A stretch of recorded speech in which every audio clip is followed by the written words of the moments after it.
ఎంతటి భాగ్యమయా గురుదర్శనం, ఎంతటి భాగ్యమయా అభయానంద, ఎంతటి భాగ్యమయా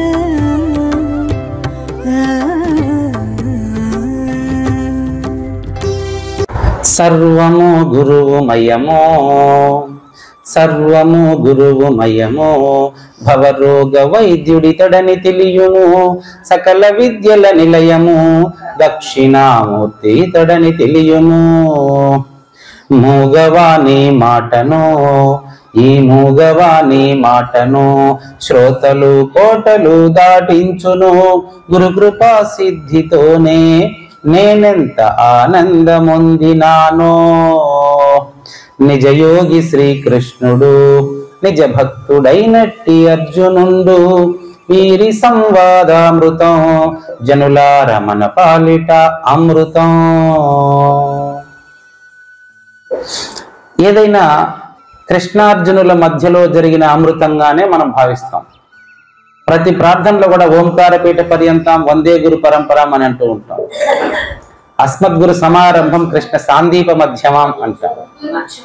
అంటే ఏది జరిగినా మన మధ్యలో అది గురు శిష్య సంవాదమే అయి ఉంటుంది. తర్వాత రాజమండ్రి సమీపం రాగంపేట అనే నీలాద్రిపేటలోని నీలాద్రిరావుపేట అనే ఈ గ్రామంలో సచ్చిదానంద శ్రీ పగడాల వెంకటేశ్వర అవధూత స్వామి ఆశ్రమంలో బృహద్వాసిష్టము, యోగ వాసిష్టము, తులనాత్మక పరిశీలన అనే అంశం పైన నిన్న మనకు వైరాగ్య ప్రకరణము, ముముక్షు వ్యవహార ప్రకరణము, ఉత్పత్తి ప్రకరణంలో ఒక 60% ముందుకెళ్ళాం. ఈ మూడింటిని మనం పరిశీలించి చూస్తే బృహద్వాసిష్టంలో చెప్పినటువంటి అంశాలే యోగ వాసిష్టంలో కూడా ఉన్నాయి అని మనకు సామ్యం కుదిరింది. తులనాత్మకం అధ్యయనం జరిగింది. అయితే నిన్న జరిగినటువంటి తరగతిలో మేము కొంతమంది చాలామంది అందుకోలేకపోతున్నాము అని కొంతమంది చెప్పారని విన్నాను. ఎవరెవరు అందుకోలేకపోతున్నారు, ఎందుకు అందుకోలేకపోతున్నారు, మీరు మనసు విప్పి మాట్లాడితేనే మీకు అనుకూలంగా మనకు గురువు చెప్పడం జరుగుతుంది. మీరే చెప్పండి, మనకు సద్గురువు శిష్యుని కోసమా గురువు కోసమా? గమనించండి. గురువు శిష్యుని కోసమా గురువు కోసమా? శిష్యుని కోసం అన్నప్పుడు శిష్యుడు అడగాలి కదమ్మా. ఆవు పాలిస్తుంది కదా, దూడ సేపు రావాలంటే దూడ కొంచెం ప్రయత్నం చేస్తేనే ఆవు ధారాళంగా పాలు ఇవ్వగలుగుతుంది. సద్గురుమూర్తిని మనం తరచి ప్రశ్నిస్తే అప్పుడు ఆయన వాళ్ళ గురువు నుంచి అందుకునింది మనకు తెచ్చిపెడతాడు. అట్లా అది బోధ. కాబట్టి నిన్న జరిగిన అంశంలో ఏం అందుకోలేకపోయినాము ఏమైనా ఉంటే మీరు నిర్భయంగా ఇప్పుడు చెప్పొచ్చు. నిన్నటి ప్రశ్నోత్తరాలు సంక్షిప్త సమాచారం పూర్తయితేనే ఈరోజు తరగతి కొనసాగుతుంది. లేకుంటే టాపిక్ మారుస్తాను. ఇది కొనసాగుతుంది. ఈ 3వ ప్రకరణం మధ్యలోనే వేరే టాపిక్ ప్రవేశపెడతాం. మీరు ఎవరైనా ప్రశ్నోత్తరాలు ఏ సందేహం అడిగినప్పటికీ దాని మీద మాట్లాడతాం.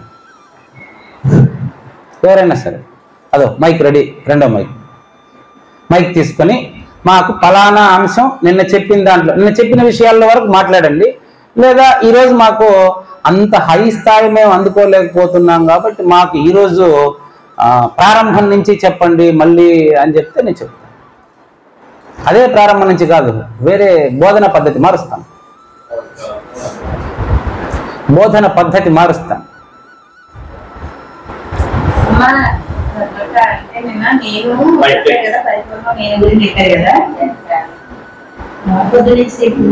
అదే ఫాలో అయ్యారు. అదే ఇప్పుడు ఇంకా అర్థం కాకుండా సాయంత్రం చెప్పాలి, ఇవన్నీ కింద నుంచి వెళ్ళాలి అని అనుకున్న వాళ్ళు ఉంటే మాకు ఇది అర్థం కావట్లేదండి. పూజ అంతరార్థం చెప్పండాను లేదంటే ఇంకా వేరే ప్రకృతి గురించి ఏమైనా చెప్పమంటారా? ఎవరికి సందేహం ఉంటే వాళ్ళు అడిగితే అవి ఇప్పుడు చెప్పుకునేది తర్వాత నేను ఎక్కడి వరకు ఆపులో అక్కడ నుంచి చెప్తుంటారు. ఎవరికి సందేహాలు ఏమున్నా ఇప్పుడే అడగండి.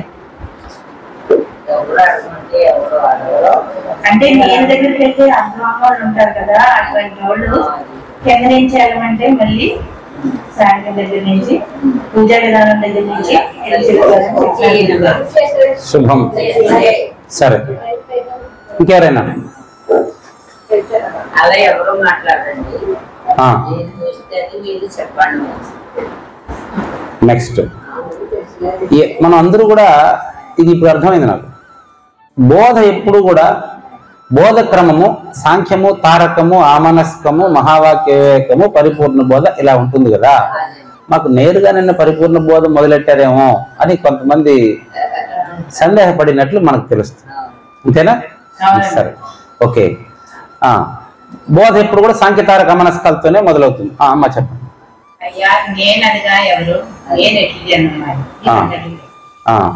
సంతోషం. అది సాంఖ్యం నుంచే మొదలు పెట్టాలి. అవును అవును అవును, మంచిదండి, సంతోషం.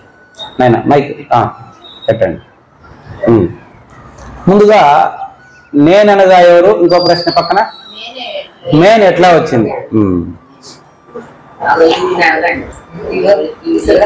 ఆమెను మనం అడిగేది కాదు, వాళ్ళే మీరు అడిగినటువంటి ప్రశ్నలో నుంచే మనకు వస్తుంది.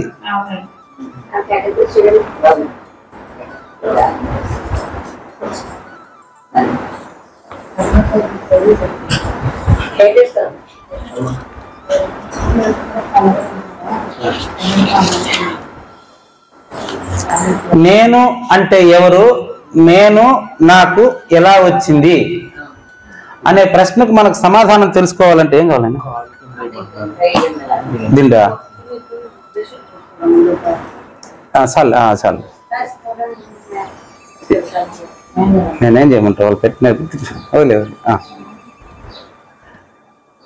నేను అంటే ఎవరు అని ఇప్పుడు అమ్మగారు అడుగుతున్నటువంటి ప్రశ్న అర్థం ఏంటంటే మాట్లాడుతున్న నేను ఎవరు అని అర్థం కదా. అమ్మగారి పేరు ఏం పేరు? ప్రశ్నించిన అమ్మగారి పేరు పద్మ గారు. నేను అంటే ఎవరు అంటే ఇప్పుడు అందరిలోనూ నేను నేను అని మాట్లాడుతున్నాం కదా. ఈ నేను పలకడానికి గల కారణం ఏంటి, నాకు శరీరం ఎలా వచ్చింది అనేది ప్రశ్న. ఇది తెలుసుకున్న దానికి ముందుగా మనకు వివేకము, వైరాగ్యము, సమాధి షట్క సంపత్తి, దాని తర్వాత ముముక్షత్వము, ఇవి ఉంటేనే అది తెలుసుకోగలం. వీటిని యోగ వాసిష్టం స్థాయిలోనే నిన్న మనం చూసాం. ఆయన కలిగిన తర్వాత ఇది ఎలా గుర్తెరుగుతుంది అని మనం ప్రశ్నించినప్పుడు ఈ నేను అనేటువంటి గుర్తు ఎలా వచ్చింది అంటే శరీరంలో తల్లి కడుపు నుంచి వచ్చినటువంటి ఈ శరీరంలో నేను అనేటువంటి భావన ఎట్లా ఉంటుంది అని ఒకసారి మనం పరిశీలిస్తే పుట్టినటువంటి బిడ్డ మనకు చుట్టుపక్కలందరినీ గుర్తెరుగుతూ ఉంటాడు కదా. అప్పుడు అక్కడ ఏమైనా అతనికి ఇప్పుడు మనం వేసినటువంటి ప్రశ్న వేయాలనేటువంటి ఆలోచన అక్కడ ఉంటుందా అంటే అక్కడ ఉండేటువంటి నేను పరిపూర్ణమైనటువంటి నేను, అందులో ఎలాంటి కల్మష భావం ఉండదు. గాఢ నిద్రలో ఇప్పుడు నేను ఎలాగైతే నేను అనే భావన గుర్తెరగకుండా ఉంటుందో అలాగే ఉంటిమి, ఇక్కడ ఉండే వాళ్ళందరం అలాగే ఉంటిమి. అయితే ప్రారంభం నుంచి మనకెలా అలవాటైందో ప్రాక్టికల్గా చూద్దాం. ప్రాక్టికల్గా ఫస్ట్ బిడ్డ ఎవరిని గుర్తుపడుతుంది? తల్లిని గుర్తుపడుతుంది. తల్లి నుంచి, తల్లి పేగు నుంచే వేరైనటువంటి బిడ్డ తల్లిని తనకంటే వేరుగా గుర్తిస్తుంది. అంతేనా? తల్లి నుంచి వేరైనటువంటి బిడ్డ తల్లిని వేరుగా గుర్తిస్తుంది, తండ్రిని వేరుగా గుర్తిస్తుంది. తల్లిని తండ్రిని గుర్తించినప్పుడు ఆ తర్వాత ఆటలాడుతూ ఈ విధంగానే నేను వేరే, మా అమ్మ వేరే, మా నాన్న వేరే, ఇట్లా వేరువేరుగానే గుర్తిస్తుంది అనమాట. ఇలా గుర్తించినప్పుడు ఏమవుతుంది? నేను వేరే నువ్వు వేరే అన్నప్పుడు నాకు కావాల్సింది వేరే, ఇంకొకరికి కావాల్సింది వేరే అనే మనకు అలవాటైతుంది. అందుకని పరిపూర్ణ ప్రబోధలో మొట్టమొదట సాంఖ్యం చెప్పి మళ్ళీ తారకం చెప్తారు. సీతారామాంజనేయ సంవాదం అట్టు కాదు, ముందు తారకం చెప్పి మళ్ళీ సాంఖ్యం చెప్తారు. కానీ మన పరిపూర్ణ సిద్ధాంతంలో గురువులు సాంఖ్యం చెప్పి మళ్ళీ తారకం చెప్పారు. మనకు పరిపూర్ణ దర్శిని అనే గ్రంథం కూడా అలాగే డిజైన్ చేయబడింది. కాబట్టి నేను ఎవరు అనేది గుర్తెరగడానికి ఎట్లా గుర్తెరుగుతుందో మనకు తెలియాలంటే ముందుగా మనం ఏం చూడాలంటే సాంఖ్యాన్ని పరిశీలించాలి. చూడమ్మా, మన ప్రశ్న సమాధానం ఎక్కడ వచ్చిందో నేను చెప్పకుండానే మీరే వెతుక్కునే ప్రయత్నం చేయండి. సాంఖ్యము అంటే అర్థం ఏంటి? నేను ఎవరని తెలియాలంటే మనం ఏం పరిశీలించాలి? సాంఖ్యం పరిశీలించాలి. సాంఖ్యము అంటే నేను అనేది ఎన్ని సంఖ్యల చేత గుర్తెరుగుతా ఉందని తెలిసేదే సాంఖ్యం. సంఖ్యలను గురించి చెప్పేది, సంఖ్యలు అంటే నంబర్లు. కొన్ని నంబర్లు కలిసి ఒకటిగా మారింది అనుకుంటాం. లేదమ్మా, చూడండి, 1 2 వేస్తాం కదా, 2లో ఎన్ని 1లు ఉన్నాయి? 2 1లు ఉన్నాయి. 3 వేస్తే అంతలో ఇప్పుడు సాంఖ్యాన్ని 24 తత్వాలుగా మనకు అలవాటింది నేర్చుకొని. 24 తత్వాలు, 25 తత్వం, 20 ఇట్లా అలవాటు అయిపోయింది కాబట్టి మనం అది కోరుతున్నాం. ఇప్పుడు బాగా గమనించండి, 1 వేస్తాము, దాని కింద 2 వేసినప్పుడు 2 1లు ఉన్నాయి. 3 వేసినప్పుడు మరి ఎంత దూరం వేసుకున్నప్పటికీ వీటన్నిటిలోనూ 1 కామన్గా ఉంటుందా? 1 మారకుండా 1 ఉంటుందమ్మా. ఆ మారకుండా 1 నేను, మారే నేనే సాంఖ్యం. చూడు, బాగా గమనించండి. ఇప్పుడు మీకు మారే నేను గురించి, మారకుండా ఉండే నేను అపరోక్షం అవుతుంది. మళ్ళీ బాగా గమనించండి, 1 2 3 నేనేసినటువంటి 1 అహంకారం, నేనేసుకున్నటువంటి 1 అహంకారం. ఓకేనా? ఇది అమ్మ, నాన్న, బంధువులు, వీడు నా ఫ్రెండు, ఇతను కాదు, ఇతను శత్రువు, ఇతను మిత్రుడు, ఇట్లా మనకు భేద బుద్ధి అలవాటు అయిపోయింది. కాబట్టి వీటన్నిటినీ కలిపి ఒకే వస్తువు, దాని పేరు మాయా అని నిరూపించడం కోసం సాంఖ్యం ప్రారంభంలో. ఈ సాంఖ్యాన్ని జగద్గురు ఆదిశంకరులు ఏమంటారంటే శుద్ధాత్మ తత్వ విజ్ఞానం సాంఖ్యం ఇది అభిధీయతే అంటారమ్మా. శుద్ధ ఆత్మ తత్వం, శుద్ధాత్మ తత్వ విజ్ఞానం సాంఖ్యం ఇది అభిధీయతే. దీని అర్థం చూడండి, మాట్లాడుతున్నటువంటి నేనుకు వేరుగా ఉన్నటువంటి మారకుండా ఉండే నేనును గుర్తించడమే సాంఖ్యం అంటాడు ఆయన. సాంఖ్యము అంటే సంఖ్యలతో పరిశీలించేదే, కానీ సంఖ్య కాని దాన్ని తెలుసుకోవాలా. దాంతో ఎంతసేపు దాని నుంచి ఇది వచ్చింది, దీని నుంచి ఇది వచ్చింది అని చెప్పుకుంటా ఉంటే మనం దానికన్నా వేరైపోతాం. బాగా గమనించి.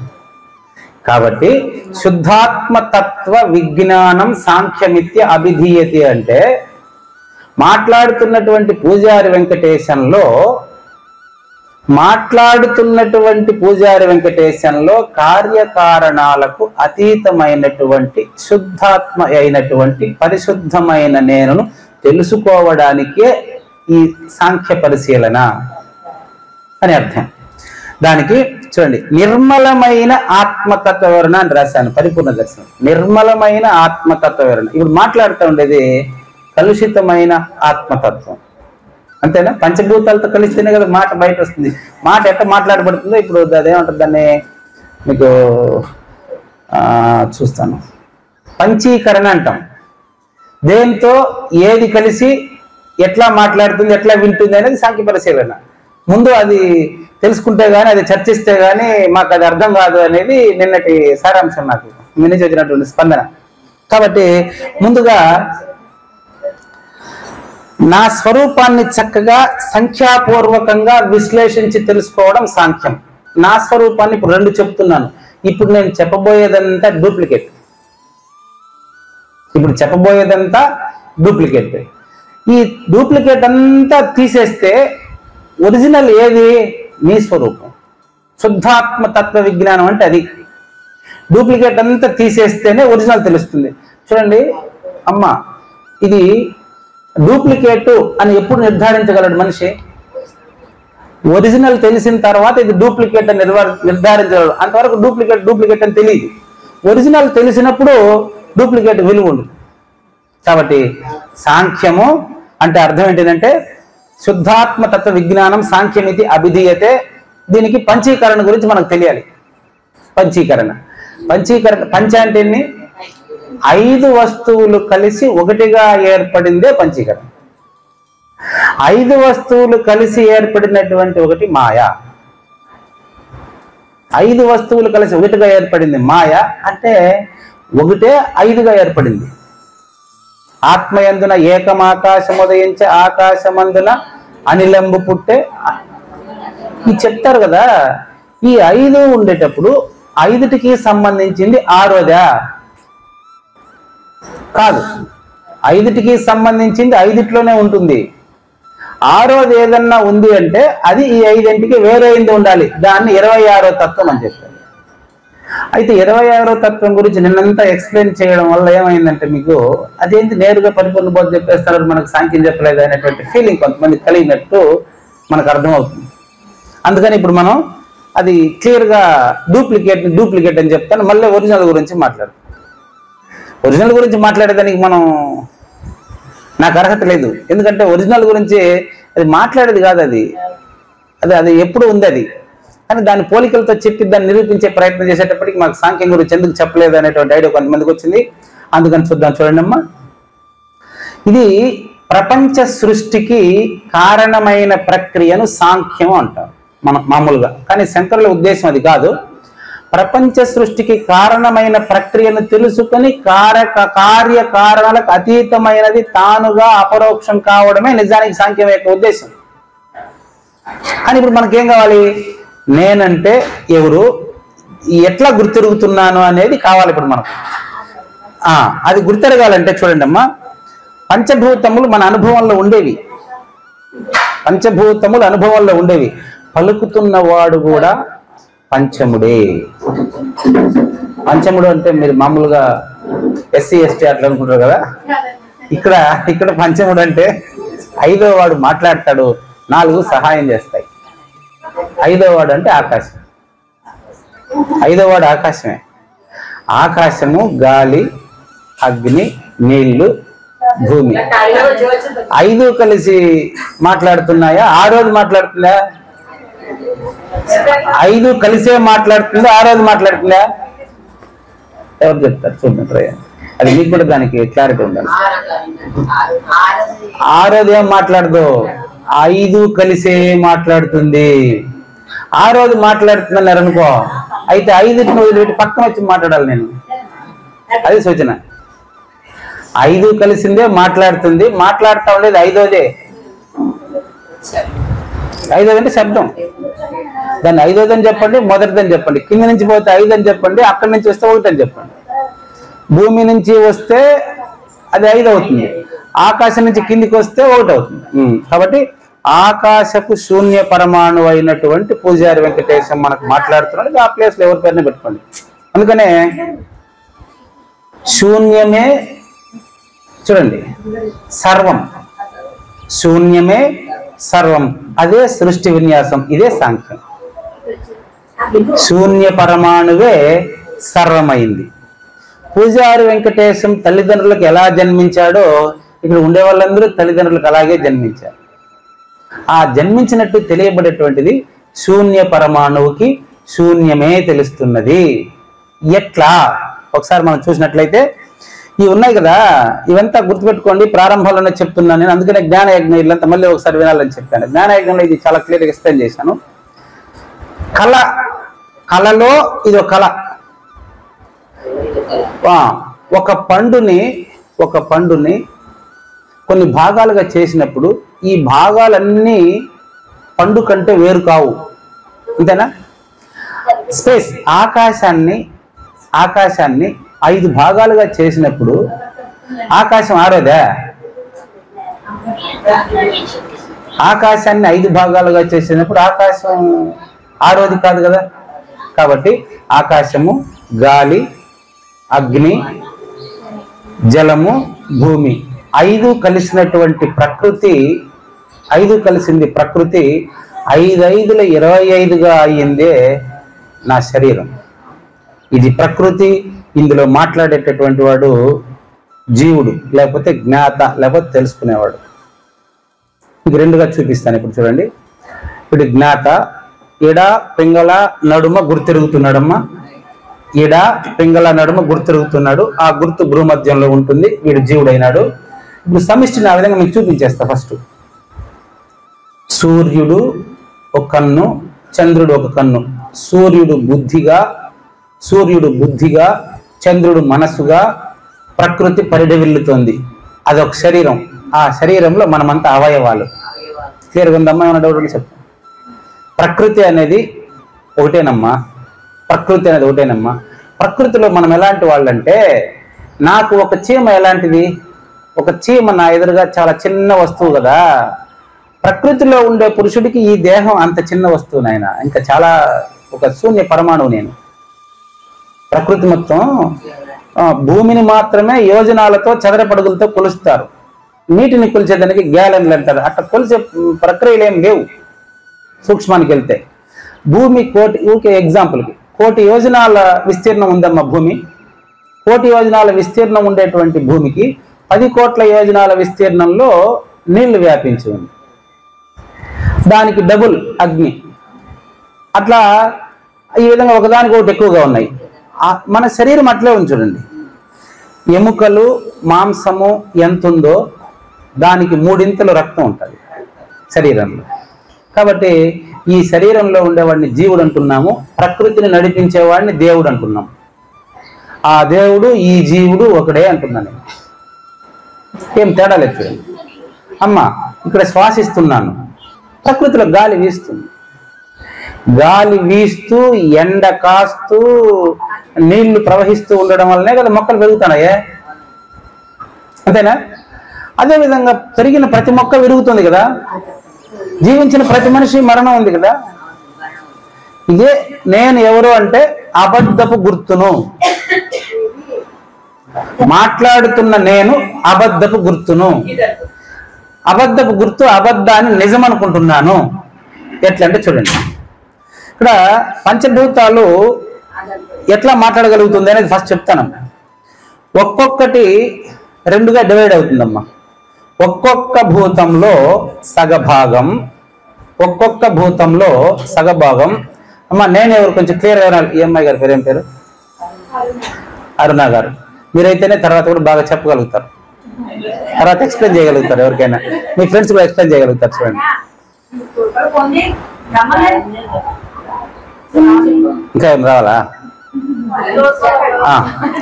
పంచభూతాలు ఉన్నాయి కదమ్మా, అందులో అన్నిటికంటే పెద్దది ఆకాశం. దాని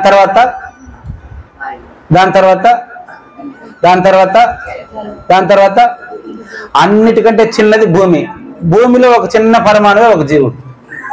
సింపుల్. ఈ ఒక్కొక్కటి సగం అవుతుంది.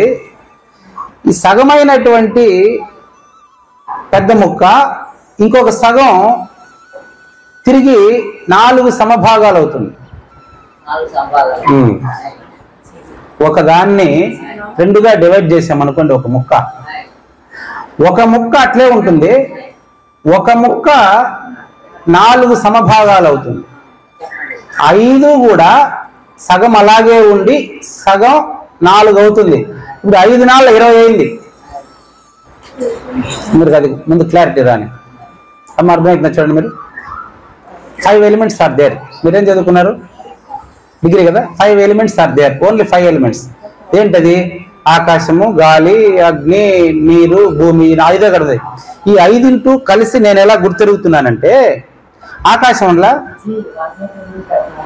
ఇది ఒక process. This is a process. ఈ 5 కూర్చోండి అమ్మా. ఆకాశము 2 భాగాలుగా డివైడ్ చేయండి. ఎవరు ఫోన్ వచ్చింది? ఎవరికి? ఆకాశం 2 భాగాలుగా డివైడ్ చేస్తే ఒక భాగం అట్లే ఉంచండి. నేను చెప్పాను క్లాస్లో ఉన్నానని, 2 రోజుల తర్వాత వస్తామని చెప్పాను. నేను ఏ రోజు ఊరికి వెళ్తాను అది కూడా చెప్పేసాను. ఆకాశాన్ని 2 భాగాలు చేయండి చెప్పాను. ఇప్పుడు మనం అంతా కళలో ఉన్నాము. కళలో పండు గురించే మాట్లాడుతున్నాం. కళలో ఒక పండు, ఆ పండు నుంచి ఇంకొక 4 పండ్లు. ఇది బాగా జాగ్రత్తగా గమనించండి. కళలో ఒక పండు, ఆ పండు నుంచి తిరిగి 4 పండ్లు, మొత్తం 5 ఉన్నాయి. చూడండి, ఒకే పండు, అందులో నుంచి 4 పండ్లు అమ్మ. అందులో మొదటి పండు పేరు ఆకాశం అమ్మ.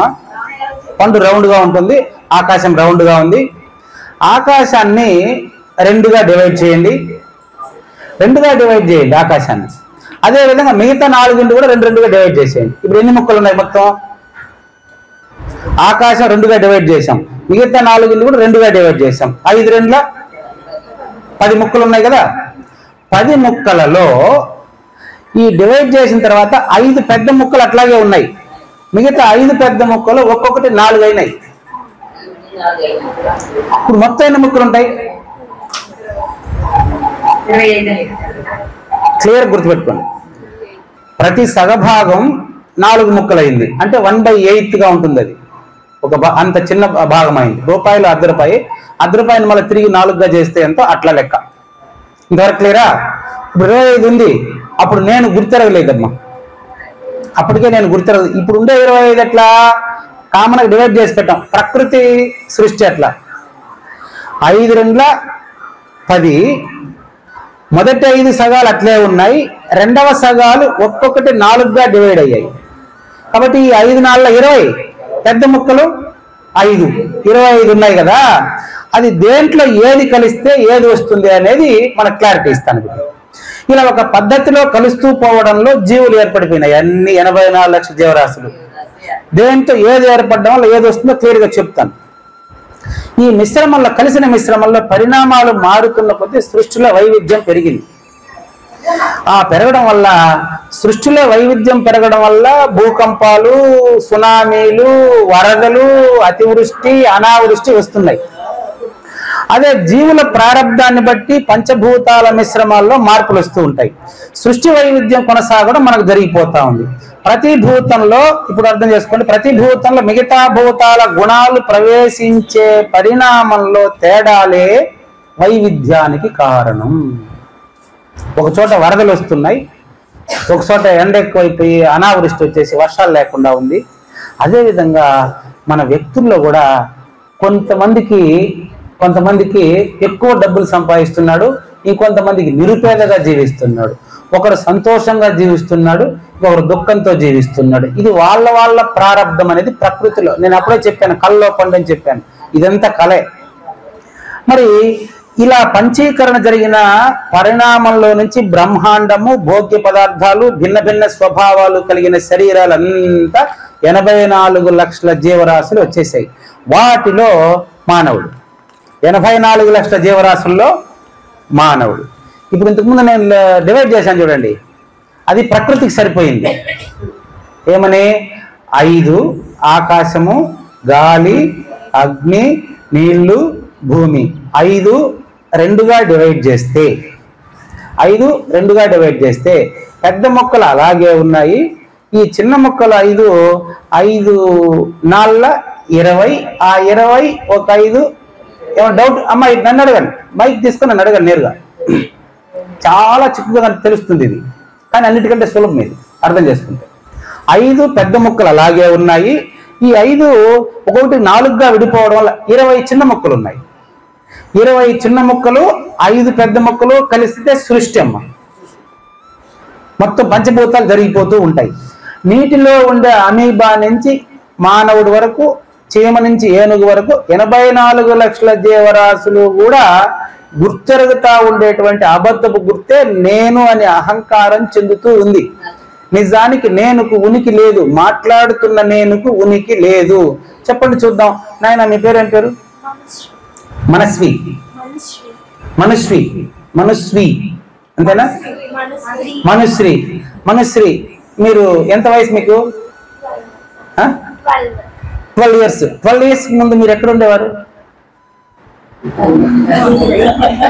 12 years ముందు మీరు ఎక్కడ ఉండేవారు? మీ అడ్రస్ ఏంటి? గట్టిగా చెప్పు. 12 years ముందు లేదు కదా? 12 years ముందు ఎక్కడ ఉండేవారు? ఎవరు చెప్పండి. అమ్మ కడుపులో ఉండాలని చెప్తారు. దానికి ముందు ఎక్కడ ఉన్నారు? దానికి ముందే 25. అట్లా ఉండేది 25. మరి ఎలా నేను జన్మించాను అనేది ఇప్పుడు చెప్తాను మీకు. 12 years అప్పుడు మీరు ఎలా ఎవరి వయసు వాళ్ళు లెక్కేసుకోండి. మనం జన్మించినప్పుడు ఎలా జన్మించామంటే ఆకాశంలో సగం.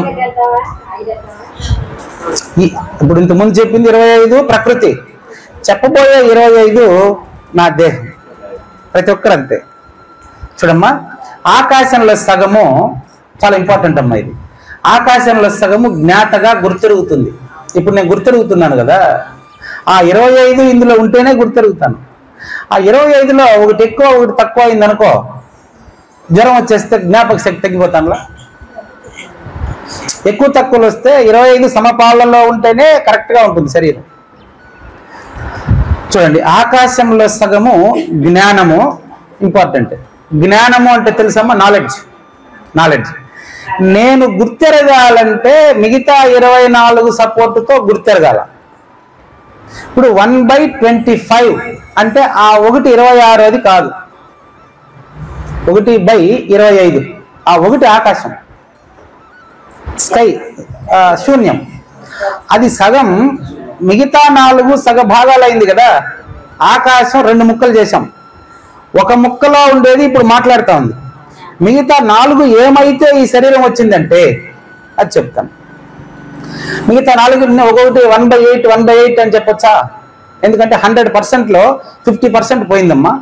మిగతా 50% 4గా చేస్తే, 4 ముక్కలు చేస్తే, డివైడ్ చేస్తే 1/8 అవుతుంది. 1/8 అంటే 12.5 పైసా. ₹1 సగం ఎంత అంటే లెక్క సరిపోవాలి, అప్పుడే సాంఖ్యం తెలుస్తుంది మనకు. ₹1 సగం ఎంత? ₹0.5. ₹0.5ని 50 పైస్ డివైడెడ్ బై 4. 50 పైస్ ₹0.5ని 4గా డివైడ్ చేస్తే ఎంత వస్తుంది? 12.5 పైసా వస్తుంది దగ్గర. ఈ 12.5 పైసా తిరిగి దేంట్లో కలుస్తుందంటే మిగతా సగాల్లో కలుస్తుంది. ఆకాశం సగం అలాగే ఉంటుంది, దాంట్లో ఏం కలవలేదు. ఇప్పుడు చాలా ఇంపార్టెంట్, ఆకాశంలో సగం అలాగే ఉంటుంది, దాంట్లో ఏం కలవలేదు. ఆకాశంలో సగం 1/4 అయింది కదా, సగం వచ్చేమైంది, 4 భాగాలైంది. అది గాలిలో కలవడం వల్ల మనసు. ఆకాశము గాలి కలిస్తే మనస్సు. మనస్సు అంటే ఆలోచన, thoughts, only some thoughts, feelings, అంతేనా? థాట్స్, ఆలోచనల సమూహమే మనసు. ఆకాశము గాలితో కలుచుట వలన మనసు. ఆకాశము అగ్నిలో కలవడం వల్ల బుద్ధి. ఆకాశము అగ్నిలో కలవడం వల్ల బుద్ధి. అదే ఆకాశము జలంతో కలవడం వల్ల చిత్తము. అదే ఆకాశం భూమితో కలవడం వల్ల అహంకారము. ఇప్పుడు నేను ఒక పంచీకరణ చెప్పింది, ఆకాశ పంచీకరణ ఒక్కటి చెప్పాను, బాగా గమనించండి. ఈ మిగతా అన్ని భూతాలు వచ్చేసినాయి లేదు ఒకదానికే. ఆకాశంలో సగభాగం అలాగే ఉంది, పెద్ద ముక్క. ఈ ఆకాశం మిగతా సగభాగం 12.5 పైసా 12 చిన్న ముక్కలు చేసాం. ఈ చిన్న మొక్కలు వెళ్ళి ఆకాశంలో కాకుండా మిగతా 4 పెద్ద ముక్కలో కలిసాయి. చాలా ఇంపార్టెంట్. పెద్ద ముక్కలో కలిసిందా చిన్న ముక్కలో కలిసిందా అని నేను చెప్పకుండా ఉన్నాను. ఆయన విజయవాడలో శ్రీనివాసులు గారు అడిగారు ఈ సందేహం నాకు. ఏమండి మీరు ఈ చిన్న ముక్కలోనా పెద్ద ముక్కలోనా చెప్పలేదని చెప్పారు. అందుకని ఇప్పుడు ఆ పదం మీకు వాడుతున్నాను. చిన్న ముక్క పెద్ద ముక్క అనేది 2 కంపల్సరీ గుర్తుపెట్టుకోవాలి మనం. పెద్ద ముక్క అంటే 50%, ₹1. శరీరం సర్వదా అస్తి శరీరం రహితం సదా అయమేవ సద్యో ముక్తి అన్యథా భ్రమకారణం